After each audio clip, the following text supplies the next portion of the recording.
আচ্ছা, আপনাকে যদি জিজ্ঞেস করা হয় যে পৃথিবীর সবচেয়ে ধনী ব্যক্তির নাম কি, আপনি যেহেতু এই চ্যানেল দেখেন আপনি হয়তো বলতে পারবেন যে ধনী ব্যক্তি মনে হয় ইলন মাস্ক অথবা জেফ বেজোস। কিন্তু 90s বড় হওয়া অনেক মানুষ আছে যারা এত ডিটেইল ইনফরমেশন রাখে না, এবং তাদের বেশিরভাগকে যদি আপনি জিজ্ঞেস করেন যে পৃথিবীর সবচেয়ে ধনী ব্যক্তির নাম কি, তাহলে তারা বেশিরভাগ সময় উত্তর যেটা দিবে সেটা হলো বিল গেটস।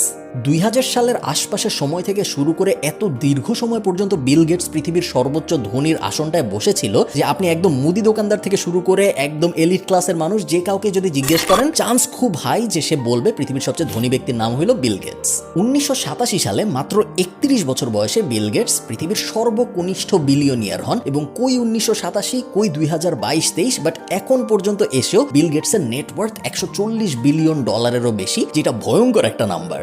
এই লোক কিভাবে আসলে এত বড় লোক হইলো? উনি কি আদৌ কোনো কাজকর্ম করতো, নাকি উনি চেয়ারের উপর থেকে খালি লাফাইতো? চেয়ারের উপর থেকে লাফানোর একটা ভিডিও দেখাচ্ছি আমি আপনাদের। Is it true that you can leap over a chair from a standing position?